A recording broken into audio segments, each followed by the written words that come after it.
Darrean zegoen grebarik luzeena amaitu da. Novaltia botika distribuzio kooperatibako langileek eta haren zuzendaritzak akordio bat lortu dute eta ondorioz bukatu da 3 urte eta 8 hilabete iraunduen protestaldia. Grebalariak gustura daude akordioarekin eta ez da kaleratzerik egongo, guztiek kalte ordaina jasoko dute gainera, baita ELA sindikatuak ere.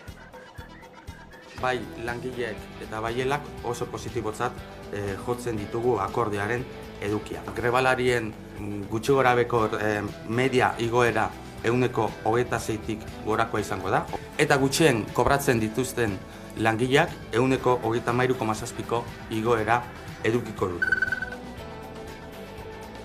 Greba aipatu dugula SATSE-ELA, LA, PSM, Comisiones Obreras eta UGT sindikatuek 2 greba egunetara deitu dute Osakidetzan. Maiatzaren 18an eta 19an izango dira lanuzteak, udal eta foru hauteskundeen kanpaina betean hain justu. Osasun sistema publikoaren arazoak egiturazkoak eta pandemiaren aurrekoak direla salatu zuten atzo.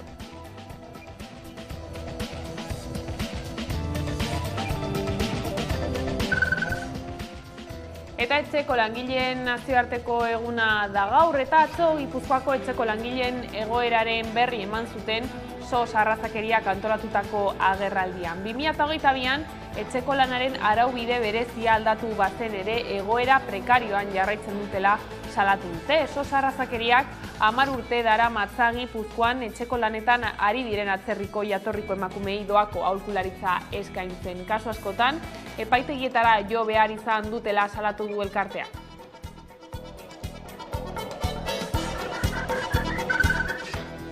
Gabon, urte hasierako gorantzko joera atzean utzi du inflazioak. Iazko udan goia jo ostean urte amaiera arte apalduz joan zen, abenduko 5,6raino. 2023a astearekin batera 2 hilabetez segidan gorantz egiten hasi zen, baina martxoarekin batera amaitu da hori. Hego Euskal Herriko behin betiko datuak apiril erdialdean emango ditu INE Espainiako Estatistika Institutuak, baina Espainiako datu orokorrak eman ditu gaurraren arabera, urte arteko tasak 2,5 puntu baino gehiago egin du behera martxoan 3,3ra. 2021ko abuztutik erregistratu den daturik apalena da.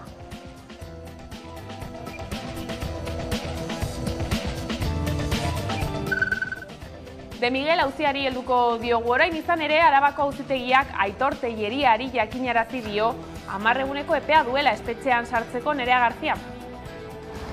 Duela 2 aste Espainiako auzitegi gorenaren epaia jaso zuen Arabako auzitegiak. Horrekin De Miguel auziko zigortuek 10 egun balioduneko epea zuten kartzelan sartzeko. De Miguelek eta Telleriak indultu partziala eskatu izan arren, prozesua ez da gelditu, baina beste arazo bat agertu da espetxeratzeko prozesuan. Zigortuek jakinarazpen ofiziala martxoaren 29an jaso zuten. Beraz, 10 egun balioduneko epea 30an hasi da. Aste santua dela eta apirilaren amaierara arte ez dira espetxean sartuko. Azpiegiturei dagokionez, abiadura handiko trenak neolito garaiko herriska baten milaka urteko hondakinak lurperatuko ditu berriro, baita Astorga eta Bordele lotzen zituen galtzada erromatarraren zati bat ere. Nerea. Arkeologia taldeak 2 aurkikuntza egin ditu. Astorga eta Bordele lotzen zituen erromatar galtzadaren zati bat eta neolitoko garaiko herriska bat. HTaren obretako induzketa lanetan aurkitu ditu eta asteburuan antolatuko diren jardunaldien ostean obrek berriz lurperatuko dituzte. Hori dela eta EH Bilduk Arabako Batzar Nagusietan informazioa eskatu du. Eta kiroletan hasi da erreginaren Kopa Zaragozan. Gasteizko arazki taldeak gaur Casademont Zaragozaren aurka jokatu du Zaragozan.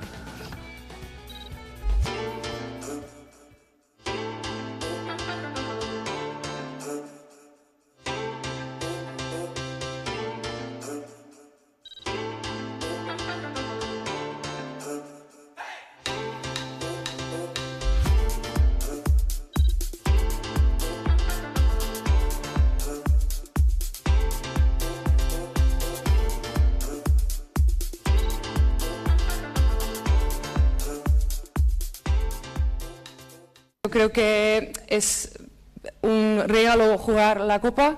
Tenemos muchas ganas de ir a Zaragoza, no podemos prometer una victoria, pero sí vamos a luchar y espero que vamos a estar aquí celebrando.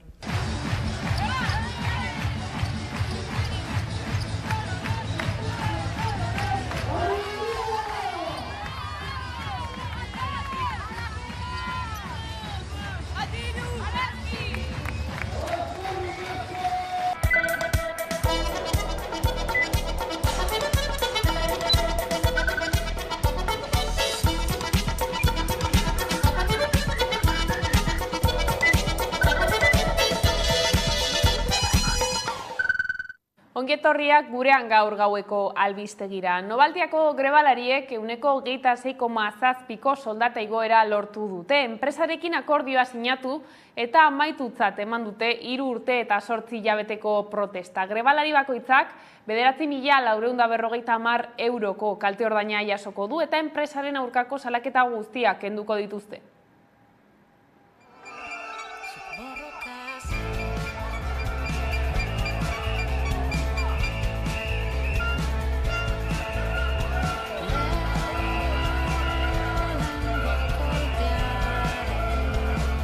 Bai langileek eta baielak oso positibotzat jotzen ditugu akordioaren edukia. Grebalarien gutxi gorabeko media igoera 26%tik gorakoa izango da. Eta gutxien kobratzen dituzten langileak 33,7ko igoera edukiko dute.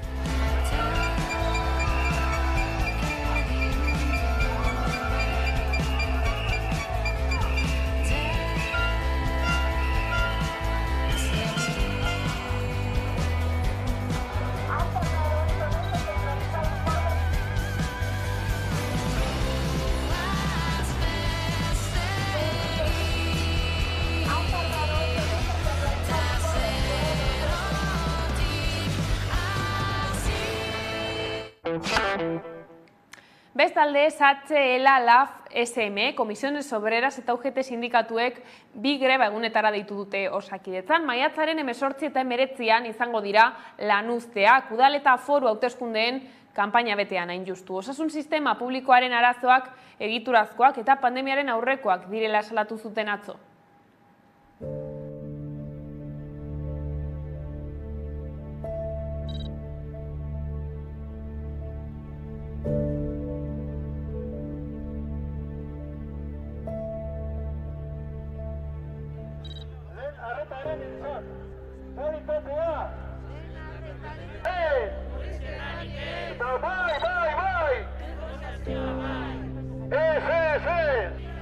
Reforma en primaria es lo prioritaria. Reforma en primaria. Reforma en primaria.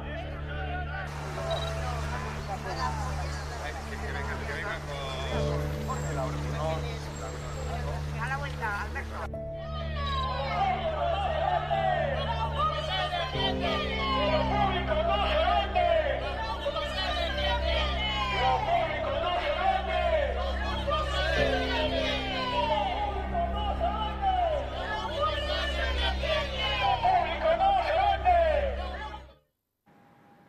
Bestalde, pentsio erreformak ez dira herritarren gustukoak, gobernuek baina albo batera begira jarraitzen dute eta erreformak onartzeko bidean dira. Iparraldean, Parisko gobernuak erretreta erreforma onartu zuen bozketarik gabe, baina oposizioak helegiteak aurkeztu zituen eta Frantziako Konstituzio Kontseiluak apirilaren 14an hartuko du errekurtso horien gaineko erabakia. Bestalde, hegoaldean, pentsioen sistema publikoa erreformatzen duen lege dekretua bozkatuko dute Madrilgo Kongresuko osoko bilkuran. Pentsio erreformak ez dira herritarren gustukoak, gobernuek baina albo batera begiratzen jarraitzen dute eta erreformak onartzeko bidean dira. Iparraldean, Parisko gobernuak pentsio erreforma onartu zuen bozketarik gabe, baina oposizioak 5 helegitea aurkeztu zituen, eta Frantziako Konstituzio Kontseiluak apirilaren 14an hartuko du errekurtsoren gaineko erabakia. Emmanuel Macron presidentea Frantziako Kontseilu Konstituzionalaren zain dago erreforma sinatzeko, eta ebazpenaren esperoan dagoela erabili du Frantziako gobernuak sindikatuen bitartekaritza proposamena atzera botatzeko. Sindikatuekin negoziatzeko prest azaldu da gobernua, baina ez erretiro adina 62 urtetik 64 urtera atzeratzeari buruz. Sindikatuek ezezko borobila eman diote momentuz eta apilaren 6 berriro greba eguna izango dute Frantzian eta Ipar Euskal Herrian. Eta hegoaldean bestalde, Madrilgo Ministroen Kontseiluak pentsioen erreforma onartu ondoren bozkatu eta onartu dute pentsio sistema publikoa reformatzen duen lege dekretua Kongresuko osoko bilkuran. Espainiako gobernuak nahikoa babes lortu ditu balio eskotzeko, PPek eta Voxek bozkatzea erabakitzen dutena alde batera utzita. Sánchezen promesa da dekretua lege proiektu gisa izapidetzea, aldaketak zuzenketa bidez egiteko aukera emateko. EAJak adibidez alde bozkatu du gobernuak kooperatibisten egoera aztertuko duen konpromisua hartu baitu. Eta EH Bildurekin konpromisoa hartu du alarguntza pentsioak pizkanaka igotzeko, 4 urteko epean kotizaziopekoekin parekatu arte.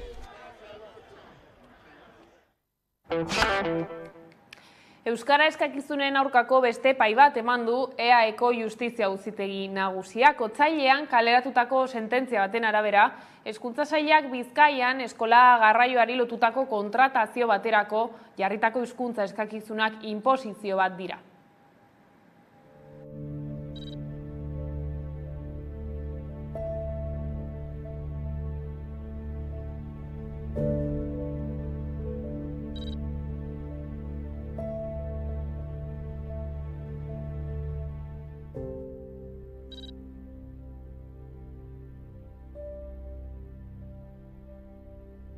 Honek eztabaida beste puntu batean jartzen digu, gai berri bada eta aztertu egin beharko dugu kontu handiz, nola jokatu honen aurrean.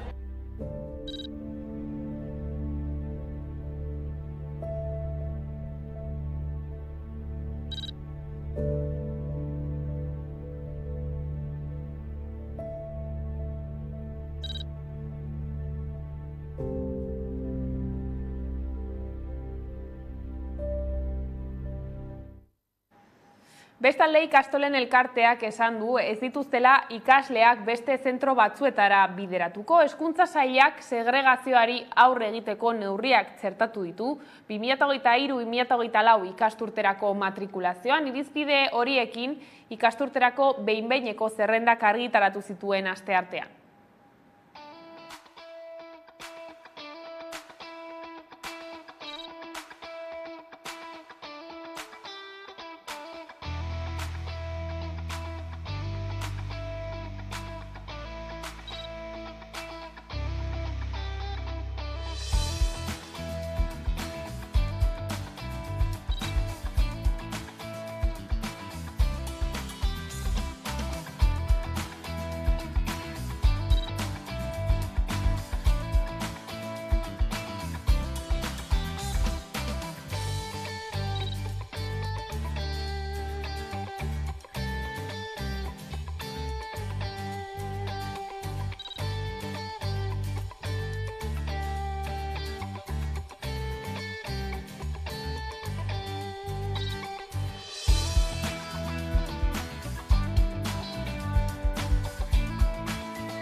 Pasaiako sarraskiari helduko diogu. Orain izan ere senideak Jaurlaritzarekin bilduko dira gaur Pasaiako badiako gertakariari buruzko txostenaren inguruan gertatu denaz hitz egiteko. Bien bitartean asteartean hilketekin zerikusia duten poliziak identifikatzeko saioak hasi zituzten. Eguneko egunean inor identifikatu ez bazuten ere, oraindik 2 polizia falta dira identifikatzeko eta afera honen erdian senideekin egoteko aukera izan dugu. 39 urte igaro dira Pasai Donibanen komando autonomo antikapitalisten 4 kide poliziak hil zituenetik. Pedro Mari Sarpelitxo, Rafael Dalas Txapas, Dionisio Izpurukurro eta Jose Mari Zurapelu balaz josi zituzten gau ilun hartan, guztira 113 balazulo. Oraindik gertatutakoa argitzeke eta aitortzeke dago, baina horretarako bidean ari dira lanean senide eta lagunak.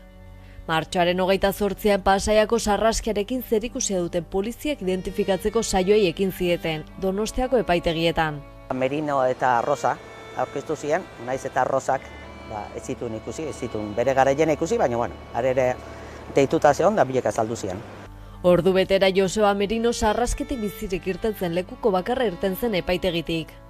Esan zuen, 7 polizioitatiken 3 bakarrik etorri ziela, bat hilda zegoela, beste bati ez dakit, birei bentzea papelak zenbakileek eta nunbait arazon bat eukizebela zenbakileekin data eta aurkeztek etzebela izen, eta 7. ez dakit, ze arazo izen zan. Behintzat, 3 horietatiken, Merinok ez zuen lortu identifikatzeiken, zaila da. Inbeste urteetak gero identifikatzea. Gelditu die berriro urrengo deialdi bat ingo bela, baita, beste 2 polizi horiek, etzien etorri horiek azaltzeko baita, eta berriro ingozako kareo bat, eta, hortiken aurrea, abokatukin ondiken ez geha zuzen ineon, egongo inela, familiak, eta, aurrea behire, ze nolako pausuk eman baritugun ikusteko. Geuk egile ezan ez gendun, espero, ez da, bestelako gauzeik zaila izango zala, bakitun. Horren arire zan pixket polizia bera dela arazoa. Hau da, poliziai eskatze zaio ikertzeko, eta poliziak behoiek izentzien itzaile ez. Orduan, polizia hori izkutatzen saiatzen nahi da. Orduan, hortiken eta 40 urteko perspektiba honekin, egia esan ez da kaula esperantza hondi, baina zirrikitoa irikita daun bitartin, beti egongo da alegin egiteko modua. 2008an egindako txosten jaso berri dute Pasaeko sarraskian tiroz hil zituzten 4 biktimen senideek. Txosten hori baina 3 urteren ondoren jaso dute. Baina gaiztua izen behar da, jakin gu 40 urtetan olako baldintzatan egon gehala, hainbeste sufritu, hainbeste desgazte eukita, karameloa hauko zapian sartu ziguten eta gero kendu. Osea, gaiztoa izen behar da hori iteko, nola jolastu duten gurekin. Eta guri ez egertau dan, 3 urtin ez emateko guri, eta ez jakitun izateko gutxestorren horrorna, hori nahi dugu gaur egun ipusket hori argitu ez, eta behaiek zan dezatela. Ze gertatu dan? Nork izkutatu du, esango aldigute, Pasaian gure zenideak nork eraltzituen, segunez ez digute esango. Jakingo aldeu Jaurlaritzan nork erabakizun kajoi baten sartzea, ez dakigu. Eta gero gainea guz eskatzea ja, behaien partetiken, ze jarrea duten laguntzen azteko, ez? Benetan ja laguntzen azteko. Oinarte eukizte hori. Politika arloan Agirre lehendakaria Zenter ikerketa politiko eta sozialerako zentroak 10 urte bete ditu eta hori ospatzeko zenbait ekitaldi eta mahai inguru antolatu ditu. Beste gai askoren artean garapen jasangarrirako euskal ereduaz mintzatu ziren.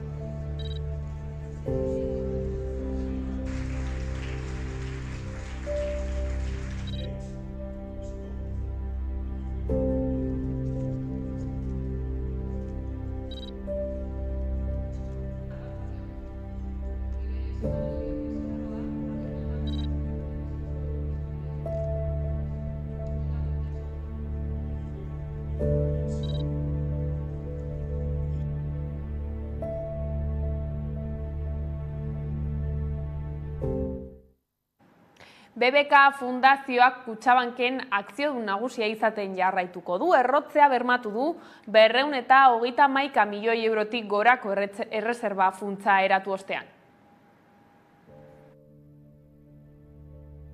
Egin beharrekoak egin ditu BBKak. BBK Fundazioak Kutxabanken akziodun nagusia izaten jarraituko du. Errotzea bermatu du 211 milioi eurotik gorako erreserba funtsa eratu ostean. Funtsaren dotazioarekin Kutxabank errotzea bermatzen dugu. Euskal erakundea, Euskadiko zerbitzu enpresa nagusia eta 6.000 familia baino gehiagori enplegua ematen diena, hemen jarraitzean ahalbidetuz. 200 milioi euro baino gehiagoko erreserba funtsa izatea da legeak ezarritako nahitaezko betekizuna, eta bete du dagoeneko 2024ko azken epea baino 2 urte lehenago. Aurrezki kutxen eta banko fundazioen legean aurreikusitakoa baino 2 urte lehenago eskatzen duen erreserba funtsaren gutxieneko volumen objektiboa osatu dugu. Egindako kudeaketa egokiari esker izan dela dio erakundeak, eta gaineratu du lortutakoa mugarri oso garrantzitsua dela. Hori guztia posible izan da BBKak egindako kudeaketa onari esker. Gaineratu duenez, burtsara ez ateratzeko erabakiari esker, 2.000 milioi euroko galerak saiestu ziren. Garrantzi handiko gertaera da guretzat. Askok uste zuten ez genuela lortuko.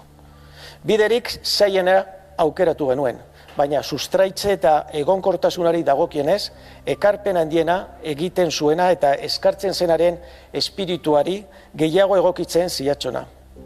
Bere ondarearen dibertsifikazioa progresibo eta partaidetuaren kudeaketa osasuntzu eta zurra, bankuarekiko mendekotasuna murrizteko. Hori guztia, gure gizarte ekintza sendotzeko, hori baita gure izateko arrazoia. Bestalde de Miguel auzian kondenatutakoak hasi dira espetxean sartzeko jakinarazpenak jasotzen. Arabako auzitegiak gaur goizean jakinarazi dio Aitor Telleria Eaiotako Araba buru batzarreko kide ohiari 10 eguneko epea duela kartzelan sartzeko. Martxoaren 16an Arabako lurralde auzitegiak Espainiako auzitegi gorenaren epaia jaso zuen. Horrekin zigortuak espetxeratzeko prozesua hasi zen. Aurreikuspenen arabera 10 egun balioduneko epea zuten kartzelan sartzeko. Hala ere, epaitegietako langileen grebak eragina izan du prozesuan, eta zigortuek martxoaren 29an jaso dute jakinarazpen ofiziala. Trama 2009an ezagutarazi zen, Ainhoa Alberdi abokatuak salaketa jarri zuen. Alberdik ziurtatu zuenez, 100.000 euro eskaini zizkioten legez kanpo kontratu bat eskuratzearen alde. Garai hartan Alfredo de Miguel foru diputatua zen. Ikerketak aurrera egin ahala tamaina handiko ustelkeria trama saldu zen horien atzetik. 10 urteko prozesuaren ondoren eta 2018an egindako epaiketaren ondoren 2019ko abenduan Arabako probintzia auzitegiaren epaia iritsi zen. Eta aurten Espainiako auzitegi gorenak baieztatu ditu. 4 zigortu nagusiei eroskeria, diru zuritzea eta prebarikazioa egotzi zaie. Bestalde, de Miguelek eta Telleriak indultu partziala eskatu dute espetxea saiesteko, baina horrek ez du kartzelan sartzeko prozesua geldiarazten. Gauzak horrela, martxoaren 30etik 10 egun balioduneko epea dute espetxeratzeko. Hau da, aste santua erdian dagoenez, apirilaren amaierara arte ez dira kartzelan sartuko. EH Bilduk, EAJak eta Elkarrekin Podemosek akordioa egin dute eta bertan jaso dutenez Espainiako konstituzioak erreformak behar ditu nazioen erabakitzeko eskubidea ahalbidetzeko, baita forma politikoa aldatu eta errepublika jasotzeko ere. Gaur aurkeztu dute hitzarmena Gasteizko Legebiltzarrean eta Espainiako estatutuaren izaera plurinazionala aitortzeko beharra ere azpimarratu dute. Podemos Ezker Anitza talde parlamentarioak egindako legez besteko proposamena gobernatzeko moduari buruz eztabaida eta behin betiko ebazpena. Talde proposatzailearen txanda Elkarrekin Podemos Ezker Anitza taldearen ordezkaria den Gorrotxategi andereak dauka hitza ekimena aurkeztu eta defendatzeko.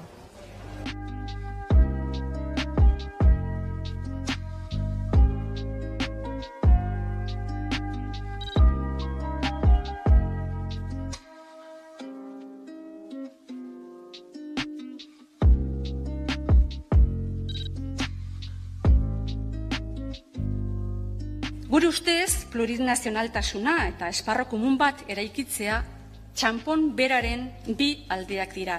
Eta estatu batean identitate desberdinak elkarrekin bizitzaren ondorioz sortzen diren tentsioak demokratikoki kudeatu behar direla uste dugu. Eta horretarako erabakitzeko eskubidea ordenamendu juridikoaren barruan integratzea beharrezkoa izango litzateke. Bezala, nazio bat gara, erabakitzeko eskubidea daukagu, printzipio demokratikoaren baitan eta eskubide historikoek baliatzen duten lege ainguraketan oinarrituta. Ane Alaba Ernaiko bozeramailea elkarrizketatu dugu Hamaika telebistan. Apirilaren 6tik 9 ospatuko duten topagunearen karietara. Gazte antolakundeak 10 urte bete ditu aurten, eta Alabak nabarmendu digu topagune berezia izatea espero dutela. Esango nuke askorako eman dutela, baina aldi berean oso laburra dela antolakunde politiko baten ibilbidean. 10 urte zer dira hainbeste urteko herri borroka batean. Baina aldi berean gauza asko eta horietatik irakaspen nahikotxo atera izan ditugula esan dezakegu.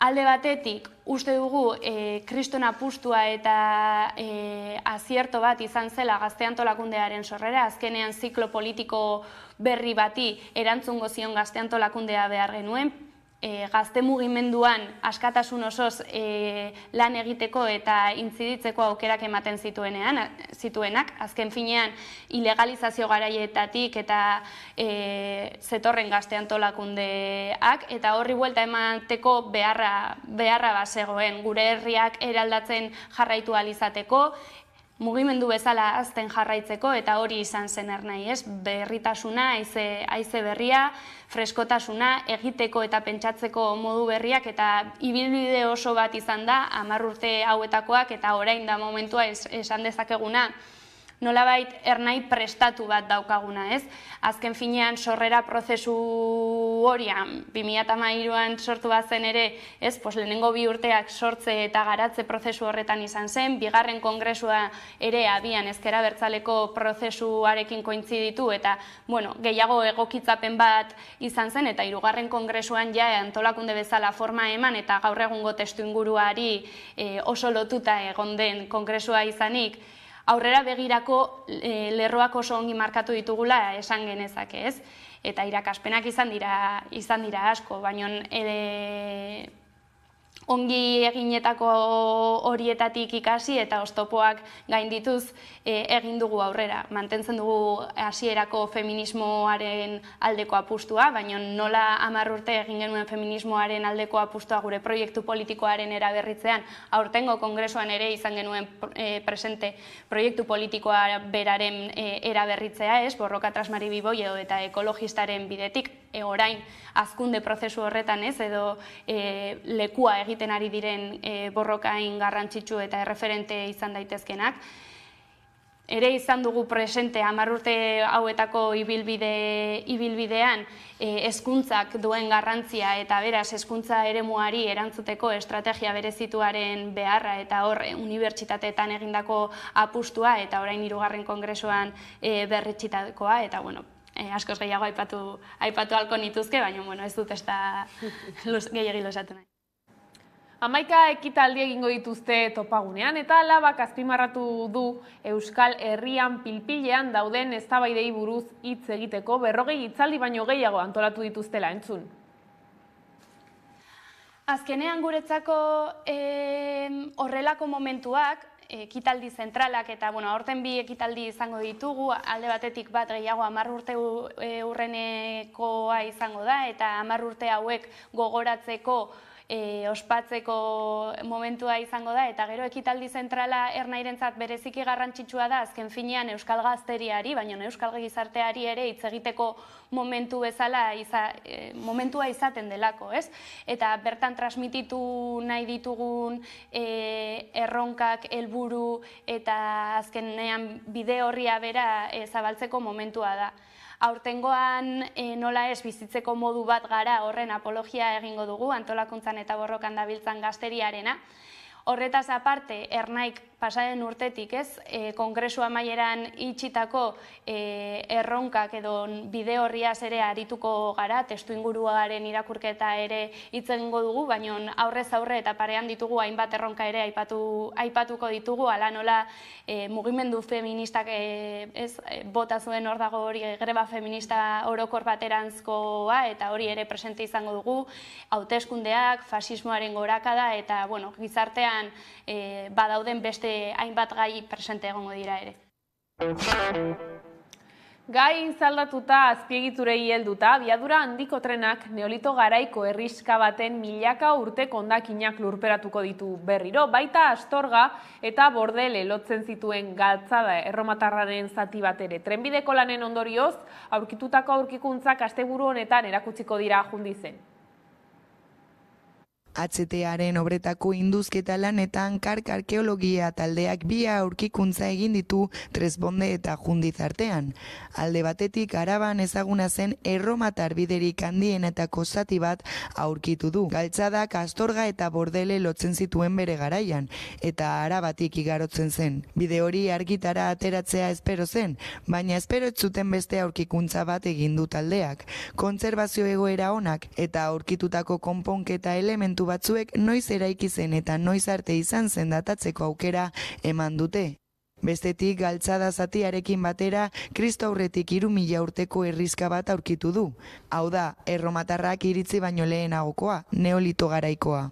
Herritarrek aurkikuntzak ikusteko aukera izateko asteburu honetan ate irekien jardunaldiak antolatuko dituzte, larun batean eta igandean. Ondoren, HTaren obrek bi aurkikuntza horiek lurperatuko dituzte. Hori dela eta EH Bilduk Arabako batzar nagusietan informazioa eskatu du. Bestalde, 2 urteko gela mantentzea lortu duten arren, balorazio gazi gozoa egin dute Aretako eskolako gurasoek, ez baitute ikastetxearen etorkizunaren inguruko inolako bermerik jaso. Aretako familiek mobilizatzen jarraituko dute eta ostiralean Eusko Legebiltzarrera eramango dute Euskal Eskola Publikoaren aldeko aldarria. Areta ikastolako gurasoek eta eskola komunitateak antolatutako mobilizazioei esker, 2 urteko gela ezistea lortu dute. Hala ere, familiak ez daude pozik Eusko Jaurlaritzaren jarrerarekin. Alde batetik, albistea sare sozialetatik jaso zuten eta bestetik ez dituzte ikastolaren etorkizunaren bermeak jaso. Hori dela eta, martxoaren 21 Legebiltzarrean mobilizazioa antolatu dute.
Nafarroara Salto Unibertsitate Publikoan Euskarak ez du lekurik. Gradu bakarra ikasi daiteke Euskara hutzean, magisteritza. Gainerako graduetan apenas du lekurik, esate baterako duela 4 urte ezarri zituzten medikuntza eta psikologia gradu berriak erdara hutzean dira. Gauzak horrela, Iruñeako lantaldean nupen izan da ikaslei egoeraz galdezka. Leire Martinez.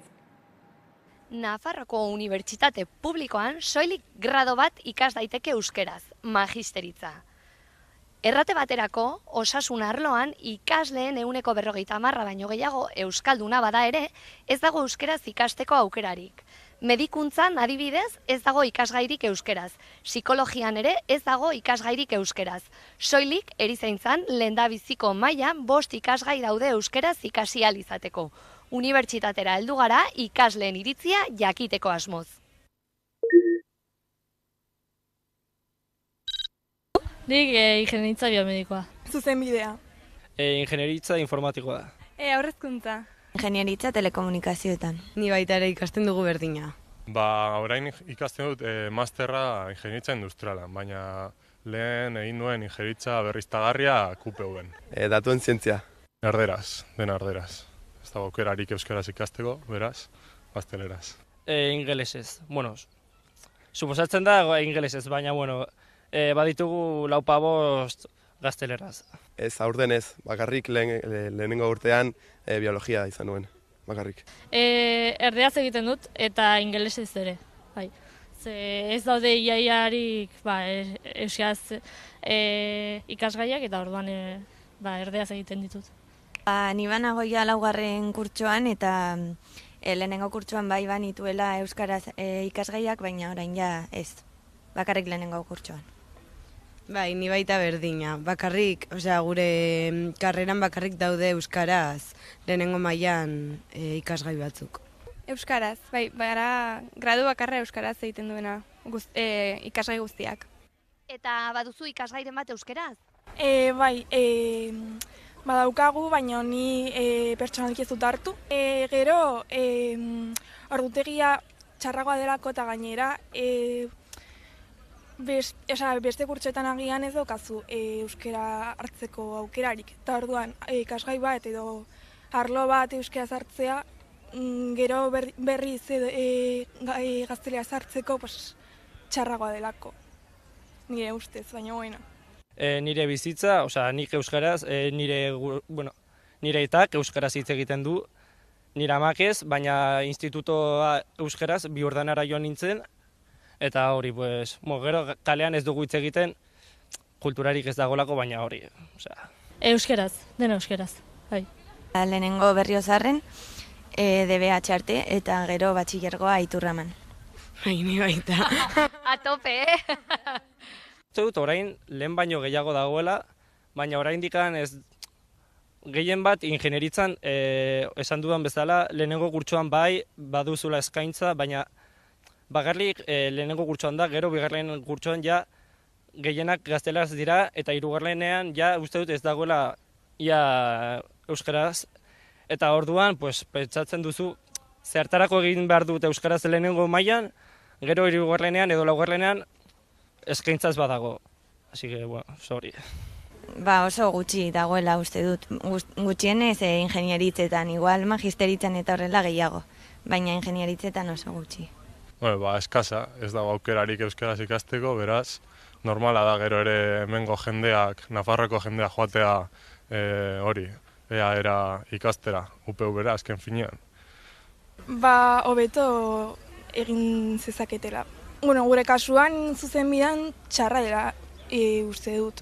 Beste arloetan agian magisteritza hobeagoa, baina orokorrez agian 6 ikasgai ditugu edo horrela txarra izango nuke. Uste dut beharrezkoa dela ikasgai gehiago euskaraz egitea, eta baita ere gradu gehiagoetan.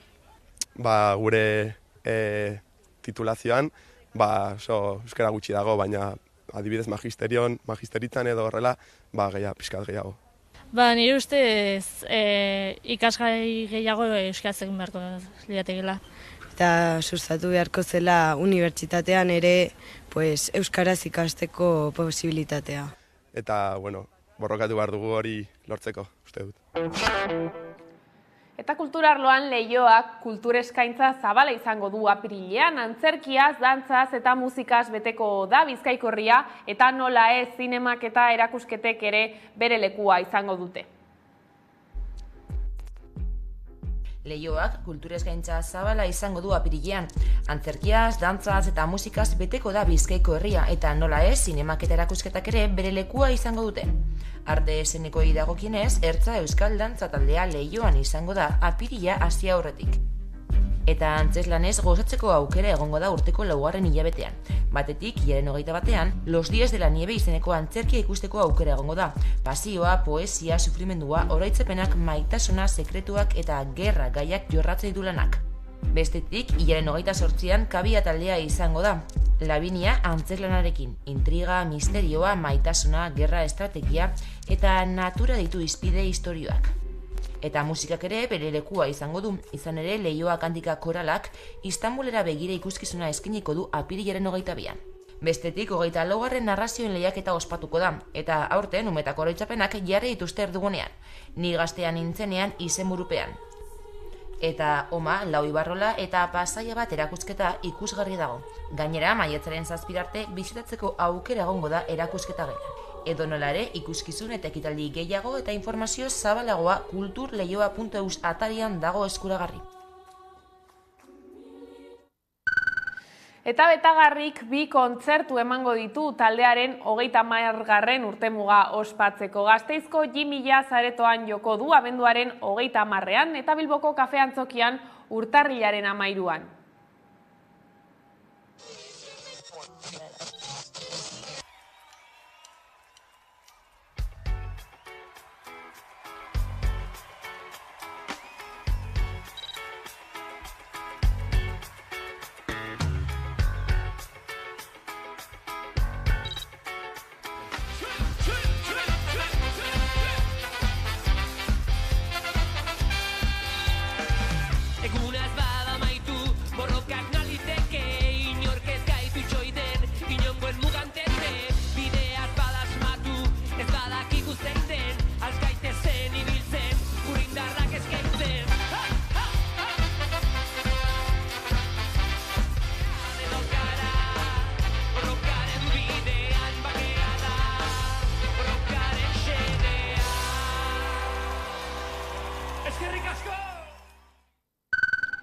Fernando Albizu San Prudentzio eta Estibalizko 2023ko jaietako pregoilaria izango da. Arabako Foru Aldundiak bere ibilbide zinematografikoa saritu nahi du. Albizuk zinemaren munduko zuzendari garrantzitsuenetariko bat izan da. Hala nola, Juan Carlos Fresnadillo edo Guillermo del Tororekin lan egin du. Gainera, 2 aldiz izan da Goya sarietarako izendatua.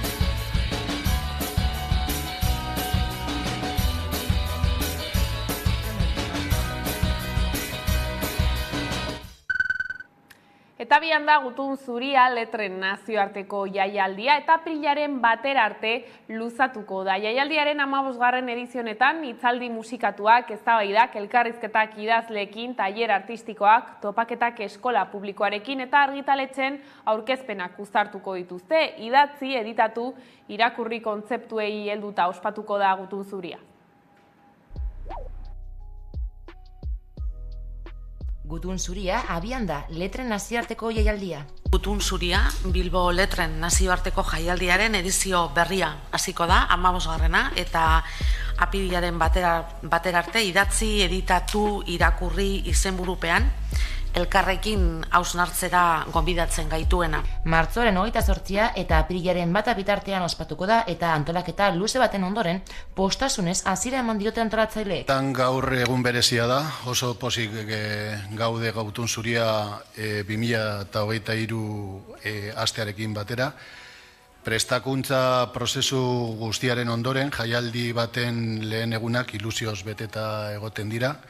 Gutun Zuriaren 15. edizioak hitzaldi musikatuak, eztabaidak, elkarrizketak idazleekin, tailer artistikoak, topaketak eskola publikoarekin eta argitaletzen aurkezpenak biltzen ditu. Azkenean jasotzen ditu gaur egun mundu goraiki hontan idazleak literaturarekin lotuta, baina ez bakarrik literatura, baizik eta zabalago letrekin zerikusia duten idazle, artista, musikari eta alik eta zabalenean bai nazioartekoak, bai Euskal Herrikoak biltzen ditu eta jarduera zabala eskaintzen du, nagusiki elkarrizketak izaten dira, hemen alondegian auditorioan egiten direnak, baina hortik kanpo ere bestelako jarduera asko egiten dira lotuta gai hauekin. Idatzi, editatu, irakurri lelopean ospatuko da aurtengo Gutun Zuria jaialdia. Urte hauetan guztietan izena lortzen hasi da jaialdia eta guk adibidez nabaritzen dugu asesoren taldean eta kontaktatzen dugunean nazioarteko idazleekin eta gehienetan askok ezagutzen dute, erreferentzia honak dituzte, bereien beste lagun batzuk edo etorri izan direlako beste urte batzuetan, edo ikusi izan dutelako programazioetan, eta beraz horrek erraztu ere egiten du etorkizunari begira jendea Bilbora etor dadin, ez? Orduan, egia esan, geroz eta referentzia handiagoa duen jaialdia da, bai estatu mailan eta estatu mailatik kanpo ere nazioartean, eta nik uste indar honen bidez ere aukera polita dela bai Bilbo ezagutzera emateko kanpoan eta alderantziz ez kanpoan egiten diren gauzak Bilbora ekartzeko. Jaialdia gainera funtsezkoa da euskal sorkuntza eta sortzaileen nazioartekotzean. Urteak dira Azkuna Zentroarekin elkarlanean ari garela, euskal sorkuntza eta euskal sortzaileen nazioartekotzean eta bigarren urtea dugu Gutun Zurian ere elkarrekin lanean ari garela. Eta bikaina da, egia esan bikaina da Azkuna Zentroarekin lankidetza hau, eta bikaina da baita ere Gutun Zurian egon alizatea, guretzako mundu mailako erreferentziazkoak diren literatura jaialdi eta kultur zentroekin harremantzen gaituzuelako, edo zuen bitartez harremantzen garelako hain erreferentziazkoak eta hain importanteak diren nazioarteko eskenatoki horiekin. Idatzi, editatu eta irakurri. Kontzeptu horiek uztartuz egitarago oparoa antolatu dute. Bueno, horren barruan izango dira alde batetik elkarrizketak, idazleekin, musikariekin, esate baterako euskal literaturari dagokionez, larun batean Eide Rodríguez eta Katixia Igirri izango ditugu gurekin elkarrekin hizketan, gaur Angel Ertxundi eta Danko Batxik egongo dira hizketan, eta gero bestelako batzuk ere izango dira, nazioartekoak eta hemengoak esan bezala. Hortik kanpo ere badia beste jarduera batzuk, beste publiko batzui gazteagoei goizetan, eskoletara bideratutako jarduerak ere badaude, tailerrak ere egongo dira. Orduan, nolabait programa zabala da, eta nik gonbidatzen dut interesatu dagoenari webgunean eta programazioetan eta begiratzeko, ze hor ikusiko duzue, oso programa zabala izango duzuela. Gutun zurian hitzak libroetako orrialde mugak gainditzen du, eta beste disiplina artistiko guztiekin hitz egiten du. Helburua da alik eta publiko zabalenari zabaltzea, ez? Askotan letren mundu hau ikusi izan dugu oso modu publiko oso jakin batzentzako ematen du izan daitekeela, oso publiko jasoarentzat, printzipioz, baina jaialdia saiatzen da hortik harago joaten, ez? Eta orrun esate baterako goizetan esfortzu berezi egiten da gazteekin literatura eta letrak gaur egun islatzen diren bestelako formatuekin ere lantzen, audiovisualekin ikusentzunezkoekin zerikusia dutenak esate baterako. Orrun alik eta modu zabalenean prestatzen dugu programazioa, publikoa ere alik eta zabalena izan dadin. Askotan erlazionatzen dugu literatura oso gauza astunekin eta baina nik uste jaialdi honek erakusten duela hortik harago ere letrak bestelako modu batean hartu daitezkela, ez? Literatura garaikidearen erreferenteak eta egungo narratibaren ahots berriak biltzen dira hitzaren inguruko topagunean, fikzioaren, poesiaren, saiakeraren eta novelaren bidez.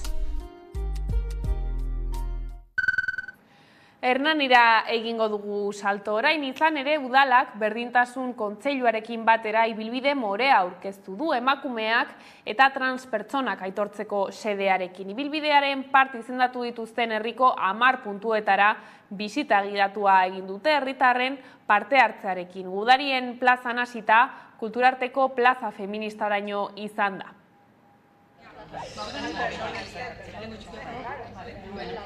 Hernaniko udalak berdintasun kontseiluarekin batera ibilbide morea aurkeztu du emakume eta transpertsonak aitortzeko. Eta horretarako Hernaniko zenbait gune, hain justu 10 gune hautatu dituzte horiei izen emateko, hemen atzean ikusi dezakezu Hernaniko mapa eta ibilbidea. Proiektu hau aspaldi dani sortu zen, orain dela 10 bat urte hasi ginen, kale izendegia lantzen. Hartu genuen Hernaniko kale eta plazen izendegia eta ikusi genuen 80 kale edo plaza izen zaudela, eta horietatik 27 gizon izena zaukatela, gizonak errealak izena bizenekin, eta aldiz emakume errealik etzegola. Referente femenino bakarrak zian Ama Berginak eta Agustina, Ave Maria eta olakoa genitula, baina ez genula emakume referenterik. Eta iruditzen zitzaigun oso beharrezko aldatzea, ez? Azkenean kale eta plaza izenak erreferente dira, ezakin zein bizi da hemen, bestea, orduan importantea dela geroko belaunaldiei ere transmititzeko orduan, ez? Esaten genuen zergatik ez daude emakumeak, ez? Emakumeak ere gure historian eta gure herrian ekarpen handia egin dute, baina aldiz ezabatuak izan dira. Orduan hortik tirak hasi ginen eta bagenun Andre kale deitzen zen kale bat, gure amonei eta entzun da oroimenean Andre kale deitzen ziotela, baina ordu hartan kardabera zala. Eta batzuk hasi zian ikertzen, artxibotan, eta kostazitza egun topatzen, baina azkenean topatu genuen eta artxibotan ofizialki Andre kale izan zen urte batzutan. 2014an lortu genuen izen aldaketa ofiziala, eta 2015ko otsailean inauguratu genuen. Plakak esaten duen bezala, garai batean Andre kalea izandakoa berreskuratu da, historia ofizialetik naiz espazio publikotik desagerraraziak izan diren emakumeen omenez. Eta esan genuen, Andre kale oso ondo dago, emakume guztiontzako kale bat da, baina behar ditugu emakume errealak ere referenteak, eta geroztik sigea ikerketak egiten eta lanak egiten, eta lortu ditugu 10 geltoki edo deitzen diogun ibilbide more hau. Bertan badaude emakume errealak izena bizenekin, baina baita ere, adibidez, emakume langileen, industriako emakume langileen ibilbidea, ez? Hemen Hernanin industriak garapena handia eukizun eta emakume pila bat etorri zian lanea industriara. 1999tik 2015era Euskal Herrian zein Hernanin industria garapen itzala izan zen. Etorkin askorekin batera emakumeon lan munduratzea ere ekarri zuen. Gero labaderoare bai, emakumeak erropa garbitzea jutezia, baina baita ibiltzean kontu kontari eta esaten dugu gune politiko bat ere dela, ez? Beraien egunerokoa zitzeite zutelako eta librezialako ere hortan, ez? Elkargune bat zan, bai, emakumeen elkargune bat, non dena partekatzen zan, aitzakia zan batzutan erropa garbitzea, edo zein trapu hartzen zuten erropa garbitzea juteko, eta elkargunea egunerokoak banatzeko. Lana eta plazerra elkarrekin. Azaroako 25 plazere bai dakagu, indarkeria matxistaren kontrako eremu bezala, hemen bi hildako ditugu, indarkeria matxistak hildako bi, eta Nahikoa da indarkeria matxistarekin.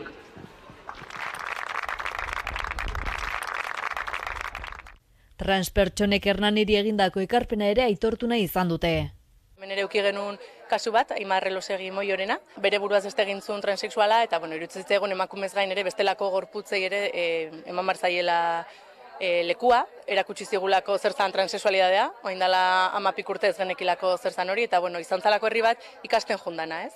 Zentzu hortan, eta horri ere bai, bere leku eman nahi izan diogu, eta memoriariketa bat esate genuen inbehar degula, herri bezala, pertsona askez osatutako herri bat nahi degulako, ez? Moiok bidea transpertsona askori irikizigun, neri irikizidan. Herri hondan memoria bat utzi du, eta horrek bidea asko erreztu digu. Eta transkolektiboa ikustaraztea, eta herri gisa memoria eriketa egitea da kale honen asmoa. Orduan 10 geltoki edo lotu ditugu eta ibilbide more bat egin dugu. Esan nahi dugu, hemen eta lezer bukatzen, hasiera badala, eta jarraitu nahi dugula, gure kale eta plazetan bestelako erreferenteak ere eukitzen, orduan, gonbidatzen zaituztegu proposamenak eta balin baituzte da egitera. Emakume erreferenteak importanteak dialako, eta ikusten badute bere garaian emakumeen askatasunaren borrokan lan egin zutenak, edo ez egokien leku batetik atea zianak, edo behar ditugulako erreferente emakumeak ere, hurrengo belaunaldi transmititzeko.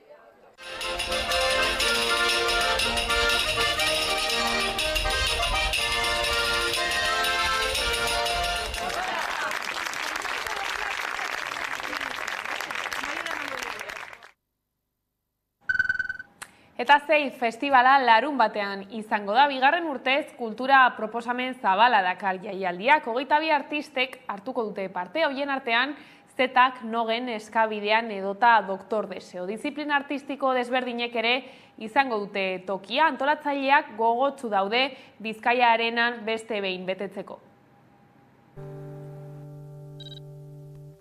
Ez dut inoiz ukatuko zer den. Zeit Fest egun osoko festa izango da, egun osoko eta gainean mundu guztiarentzat. Hemendikat asko izugarri gustatzen zaigu eta haien omenez egingo dugun festa izango da. Kalitatea bermatuta dago, pantailara begiratzea baino ez dago, danontzako dago eskaintza, elkargunea da, musikariekin, lagunekin, musika azkenean batzen gaitun elkargune bat ere badalako. Nahi duna erakutsi gure emanalditan. Aniztasuna, ez bakarrik pertsonan aniztasuna, baina derra gestenan da aniztasuna. Jaialdiarekin oso pozik gaude, milaka eta milaka pertsona izango diraan. Baina, bai uste dut, jaialdi herriko bat dela, jaialdi bat non milaka pertsona egon berra diren, jaialdiak berak zentzua izateko, ez? Zu dela proiektu bat, bere garaian eragin handia izan zuena, baina gaur egun hobe ulertu dena, nire iritziz, ez? Klaseko ezatearen komplejuri bat erez, erdara traketxetan mintzatzearen aerez. Eta kiroletan martxoaren 31an Gasteizko Olabe pilotalekuan Araba Euskara Open Series ospatuko da. Jaialdiak euskara, kultura eta kirola bultzatzea izango du helburu nagusi bezala. Lehiaketa 7:30 hasiko da eta sarrerek 5 euroko prezioa izango dute.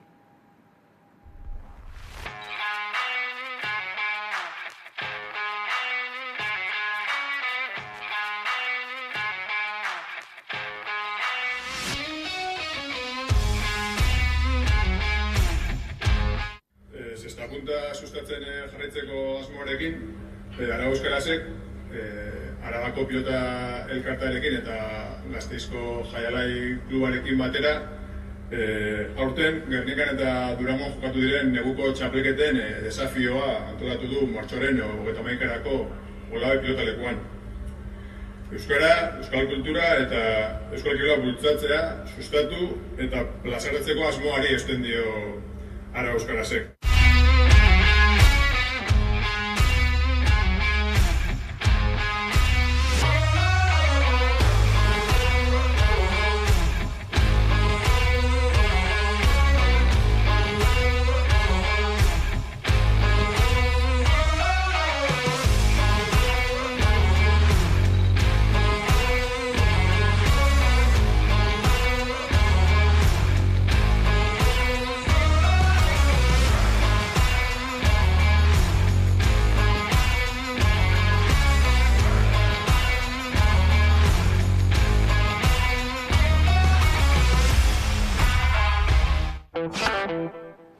Eta horrela iritsi gara albistegiaren bukaerara. Horiek izan dira gaueko albistegiak gurean gaur utzi dituenak. Gogoratu, guztiak eta gehiago nahi duzuen aldiro 11.eus daudela eskuragarri. Gero arte.